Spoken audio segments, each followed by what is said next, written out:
मुख्यमंत्री शिवराज शर्मा की नीतियों के तहत नसीराबाद में विकास और सौंदर्यीकरण कार्य युद्ध स्तर पर जारी है। इसी कड़ी में छावनी सभागार में सेना के station commander brigadier Shri Harish Kumar की अध्यक्षता और cantonment CEO doctor Nitish Gupta के नेतृत्व में एक महत्वपूर्ण बैठक हुई। बैठक में करोड़ों रुपए के विकास कार्यों को मंजूरी दी गई। इसमें वर्षों से लंबित अटल खेल परिसर परियोजना को भी स्वीकृति दी गई, जिस पर लगभग 50 लाख रुपए की लागत आएगी। ये 5 माह में तैयार होगा और इसमें फुटबॉल, वॉलीबॉल, बास्केटबॉल व दौड़ के लिए ट्रैक बनाए जाएंगे। बैठक में सहमति बनी कि विकास और सौंदर्यीकरण कार्यों के चलते नसीराबाद जल्द ही देश की सभी छावनियों के लिए एक मॉडल के रूप में पहचाना जाएगा। नमस्कार। आज 12 सितंबर को छावनी परिषद नसीराबाद की बोर्ड बैठक बुलाएगी, जिसकी अध्यक्षता ब्रिगेडियर हरीश कुमार जी ने करी और साथ में हमारे मनोनीत सदस्य सुशील कुमार कदिया जी भी साथ हैं। इसमें इस बोर्ड मीटिंग का कुछ मुख्य उद्देश्य शहर में कुछ ऐसे प्रोजेक्ट लेके आना था जो बहुत समय से लंबित चल रहे थे और पेंडिंग चल रहे थे। तो कुछ ऐसी सौगात शहर को इस बोर्ड मीटिंग में दी जाए जो मैं आपको बताने जा रहा हूँ। सबसे पहले, शहर में कोई भी खेल मैदान नहीं है, स्टैंडर्ड का नहीं है। तो लाल डिग्गी के पीछे जो अटल खेल परिसर है उसको आधुनिक सुविधा से तैयार करा जाएगा। लगभग 50 लाख की लागत से ये अगले 4-5 महीने में एक बहुत अच्छा खेल मैदान तैयार हो जाएगा।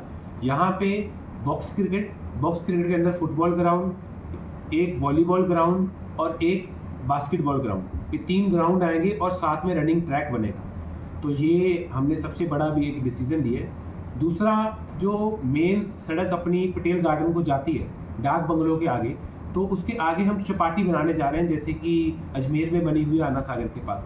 वो चौपाटी के अंदर भी बैठने का अरेंजमेंट, ठेलों को लगाने का अरेंजमेंट, विक्टोरिया लाइट को लेने के जाने का और अच्छी ड्रेन बनाने का। आजकल वहाँ पे पानी का भराव हो जाता है, तो उसको भी देखते हुए हमने अच्छी ड्रेन बनाने का भी उसके अंदर प्रस्ताव लिया है। तो कल ही मेरी एमएलए साहब से बात हुआ था, तो एमएलए साहब ने कहा है कि इस प्रोजेक्ट के लिए, चौपाटी के लिए, वो एमएलए फंड से पैसा दे देंगे। तो एमएलए साहब का बहुत बहुत धन्यवाद। और तीसरा हमारा है कि जो पटेल गार्डन का जो पुराने वाला ट्रैक है वो बहुत क्षतिग्रस्त हो चुका है। जो वो ट्रैक है उसको नया ट्रैक बनाया जा रहा है। 16 लाख की लागत से नया ट्रैक बनाया जाएगा। अगले 1.5 महीने के अंदर अंदर ट्रैक बन के तैयार हो जाएगा।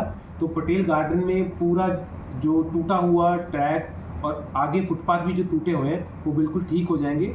तो जो हमारे माता बहनों को और बुजुर्गों को जो आने जाने की जो थोड़ी बहुत दिक्कत आ रही थी पटेल गार्डन में, वो ठीक हो जाएगी।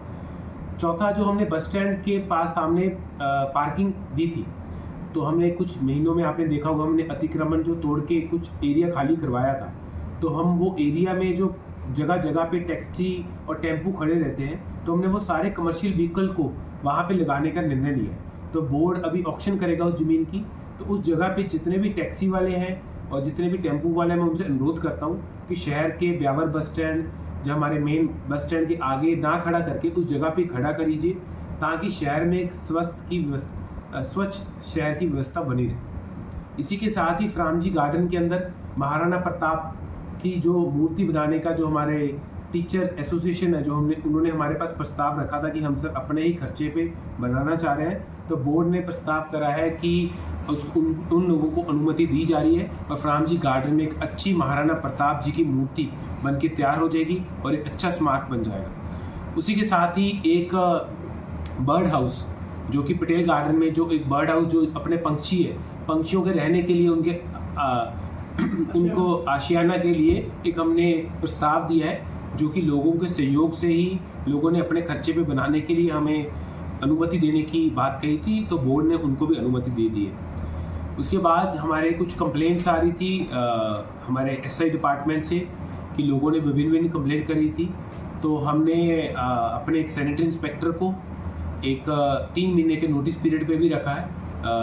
रवि प्रकाश उनका नाम है, कि उनको 3 महीने के नोटिस पीरियड पे रखा है कि अगर उनकी आगे से कोई कंप्लेंट आती है तो उनका उचित डिसीजन जो भी बोर्ड समझेगा लिया जाएगा।